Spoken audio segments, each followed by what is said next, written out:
Hello ನಮಸ್ತೆ. ಇವತ್ತಿನ recipe potato fry. ಬನ್ನಿ ಈಸಿ ಮತ್ತು ಟೇಸ್ಟಿಯಾಗಿರುವಂಥ ಪೊಟೆಟೊ ಫ್ರೈ ಹೇಗೆ ಮಾಡೋದು ಅಂತ ನೋಡುವ. ಅದಕ್ಕೂ ಮೊದಲು ಈ ವಿಡಿಯೋ ಇಷ್ಟ ಆದರೆ ಪ್ಲೀಸ್ ಒಂದು ಲೈಕ್ ಮಾಡಿ, ಹಾಗೆ ಯಾರೆಲ್ಲ ಸಬ್ಸ್ಕ್ರೈಬ್ ಮಾಡಿರೋ ಒಂದು ಸಬ್ಸ್ಕ್ರೈಬ್ ಮಾಡಿ ಅಂತ ಹೇಳ್ತಾ ಇದ್ದೀನಿ. ಬನ್ನಿ, ಮೊದಲಿಗೆ ನಾವು ಪೊಟೆಟೊನ ಈ ಥರ ಕಟ್ ಮಾಡ್ಕೊಳ್ಬೇಕು. ಸ್ಲೈಸ್ ಆಗಿ ನೋಡಿ, ಈ ಥರ ಕಟ್ ಮಾಡ್ಕೊಳ್ಳಿ. ನಾನಿಲ್ಲಿ 2 ಪೊಟೆಟೊ ತೊಗೊಂಡಿದ್ದೀನಿ. ಮೊದಲಿಗೆ ನಾನಿಲ್ಲಿ ತೆಂಗಿನ ಎಣ್ಣೆ ಹಾಕ್ಕೊಂಡು 3 ಸ್ಪೂನಷ್ಟು ತೆಂಗಿನ ಎಣ್ಣೆ ಹಾಕ್ಕೊಂಡಿದ್ದೀನಿ. ನಂತರ ಇದಕ್ಕೆ ಸಾಸಿವೆ ಹಾಕ್ಕೊಳ್ತಾ ಇದ್ದೀನಿ. ನೋಡಿ, ಸಾಸಿವೆ ಹೊಡೆದ ನಂತರ ನಿಮಗೆ ಜೀರಿಗೆ ಬೇಕು ಅಂತ ಹೇಳಿದರೆ ಜೀರಿಗೆ ಹಾಕ್ಕೊಳ್ಬೋದು, ಇಲ್ಲಾಂದರೆ ಸ್ಕಿಪ್ ಮಾಡ್ಕೊಳ್ಬೋದು. ನಾನಿಲ್ಲಿ ಜೀರಿಗೆ ಹಾಕ್ತಾ ಇಲ್ಲ. ಜೀರಿಗೆ ಹಾಕೋದಿದ್ರೂ ಒಂದು ಚಿಟಿಕೆಯಷ್ಟು ಹಾಕಿದರೆ ಸಾಕು. ಅದಾದ ನಂತರ ಕಟ್ ಮಾಡಿ ಇಟ್ಟಂಥ ಪೊಟೆಟೊವನ್ನು ಹಾಕ್ಕೊಳ್ಬೇಕು. ಈ ಥರ ನೈಸಾಗಿ ಸ್ಲೈಸಾಗಿ ಕಟ್ ಮಾಡ್ಕೊಳ್ಬೇಕಾಗತ್ತೆ. ಪೊಟೆಟೊ ಹಾಕಿದ ಮೇಲೆ ಇದನ್ನ ಚೆನ್ನಾಗಿ ಫ್ರೈ ಮಾಡ್ಕೊಳ್ಬೇಕು. 2ರಿಂದ 3 ನಿಮಿಷಗಳ ಕಾಲವರೆಗೆ ನಾವು ಇದನ್ನ ಫ್ರೈ ಮಾಡ್ಕೊಂಡಾದಮೇಲೆ ಮುಚ್ಚಿಟ್ಟು ಬೇಯಿಸ್ಕೊಳ್ಬೇಕು. 2 ನಿಮಿಷಗಳ ಕಾಲವರೆಗೆ ಮುಚ್ಚಿಟ್ಕೊಂಡು ಬೇಯಿಸ್ಕೊಳ್ಬೇಕು. ಅದಾದ ನಂತರ ಮತ್ತೆ ಫ್ರೈ ಮಾಡ್ಕೊಳ್ಬೇಕು. ಚೆನ್ನಾಗಿ ಫ್ರೈ ಮಾಡ್ಕೊಳ್ಬೇಕು. ನಂತರ ಇದಕ್ಕೆ ಬೇಕಾಗಿರುವಂಥದ್ದು ಕಾಶ್ಮೀರಿ ಚಿಲ್ಲಿ ಪೌಡರ್. 1 ಸ್ಪೂನ್ ಆಗುವಷ್ಟು ಕಾಶ್ಮೀರಿ ಚಿಲ್ಲಿ ಪೌಡ್ರ್ ಹಾಕ್ಕೊಳ್ಬೇಕು. ನಂತರ 1 ಚಿಟಿಕೆ ಆಗುವಷ್ಟು ಅರಿಶಿನ ಪುಡಿಯನ್ನು ಹಾಕ್ಕೊಳ್ಬೇಕು. ನೋಡಿ, ಸ್ವಲ್ಪವೇ ಸ್ವಲ್ಪ. ಇದನ್ನ ಹಾಕ್ಕೊಂಡಾದ್ಮೇಲೆ ಚೆನ್ನಾಗಿ ಫ್ರೈ ಮಾಡ್ಕೊಳ್ಬೇಕು. ಇದರ ಹಸಿ ವಾಸನೆ ಹೋಗಬೇಕಲ್ಲ, ಸೊ ಚೆನ್ನಾಗಿ ಫ್ರೈ ಮಾಡ್ಕೊಳ್ಳಿ. ಒಂದು 2 ನಿಮಿಷ ಕಾಲದವರೆಗೆ ನಾವು ಇದನ್ನ ಫ್ರೈ ಮಾಡ್ಕೊಳ್ಬೇಕು.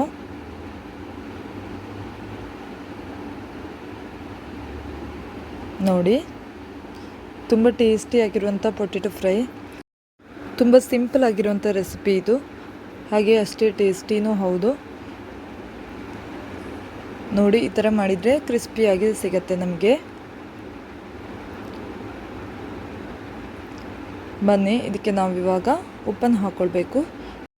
ಮೊದಲಿಗೆ ಉಪ್ಪು ಹಾಕಿದರೆ ಅದು ಚೆನ್ನಾಗಿ ಫ್ರೈ ಆಗಲ್ಲ, ಸೊ ಒಂದು ಹಾಫ್ ಬಾಯ್ಲ್ ಆದಮೇಲೆ ಉಪ್ಪು ಹಾಕ್ಕೊಳ್ಬೇಕು.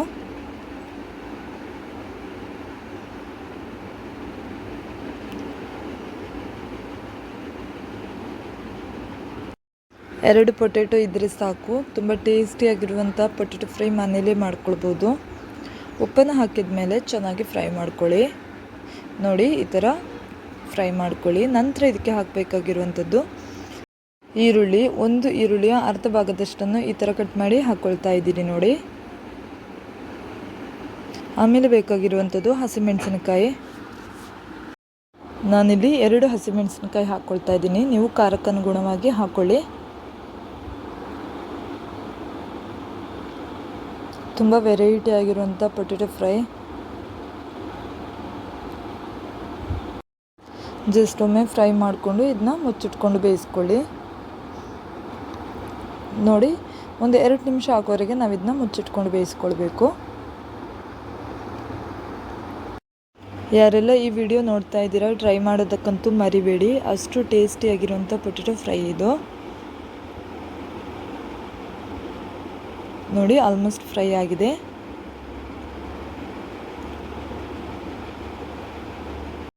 ಇದೇ ಥರ ಒಮ್ಮೆ ಟ್ರೈ ಮಾಡಿ, ಆಮೇಲೆ ಹೇಳಿ ಹೇಗಿದೆ ಅಂತ. ಸಖತ್ ಟೇಸ್ಟಿಯಾಗಿರುತ್ತೆ ಇದು. ನಾನ್ ವೆಜ್ ಅಂತೂ ಬೇಡವೇ ಬೇಡ, ಅಷ್ಟು ಟೇಸ್ಟಿಯಾಗಿರುವಂಥ ಪೊಟೆಟೊ ಫ್ರೈ ಇದು.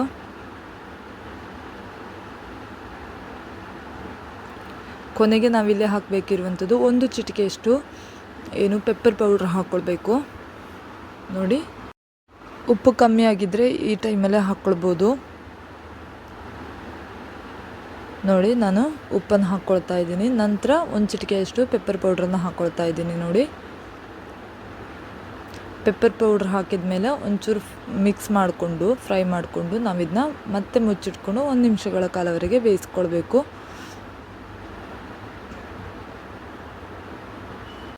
ಆಲ್ಮೋಸ್ಟ್ ರೆಡಿಯಾಗಿದೆ. ನೋಡಿ ಹೇಗಿದೆ ಅಂತ. ಕ್ರಂಚಿಯಾಗಿ ಸ್ಪೈಸಿಯಾಗಿರುವಂಥ ಪೊಟೆಟೊ ಫ್ರೈ ಇದು.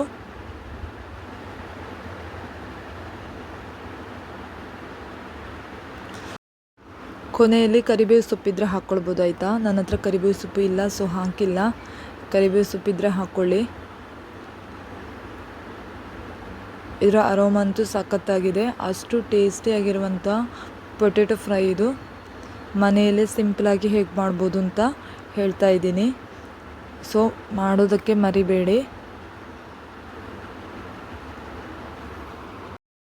ನಾವಿಲ್ಲಿ ಕ್ರಂಚಿ ಫೀಲ್ ಬರೋವರೆಗೂ ಇದನ್ನ ಫ್ರೈ ಮಾಡ್ಕೊಳ್ಬೇಕು.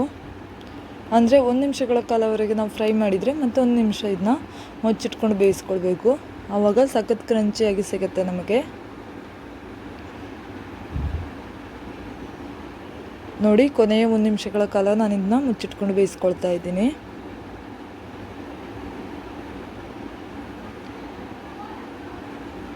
ಯಾರಿಗೆಲ್ಲ ಈ ವಿಡಿಯೋ ಇಷ್ಟ ಆಯಿತು ಅಂದರೆ ಒಂದು ಲೈಕ್ ಮಾಡಿ, ಹಾಗೆ ಕಮೆಂಟ್ ಮಾಡಿದವರು ಕಮೆಂಟ್ ಮಾಡಿ. ಯಾರೆಲ್ಲ ಸಬ್ಸ್ಕ್ರೈಬ್ ಮಾಡಿಲ್ವೋ ಪ್ಲೀಸ್ ಒಂದು ಸಬ್ಸ್ಕ್ರೈಬ್ ಮಾಡಿ. ಹೀಗೆ ಸಪೋರ್ಟ್ ಮಾಡ್ತಾಯಿರಿ. ನೋಡಿ ಪೊಟೆಟೊ ಫ್ರೈ ಹೇಗೆ ಬಂದಿದೆ ಅಂತ. ಸಖತ್ ಟೇಸ್ಟಿಯಾಗಿರುವಂಥ ಪೊಟೆಟೊ ಫ್ರೈ ಇದು. ಒಂದು ಸರಿ ಮಾಡಿ ನೋಡಿ, ಆಮೇಲೆ ಹೇಳ್ತೀರಾ ಹೇಗಿದೆ ಅಂತ. ಇನ್ನೊಂದು ಹೊಸ ಕೇರಳ ರೆಸಿಪಿಯೊಂದಿಗೆ ಸಿಗುವವರೆಗೂ ಧನ್ಯವಾದಗಳು.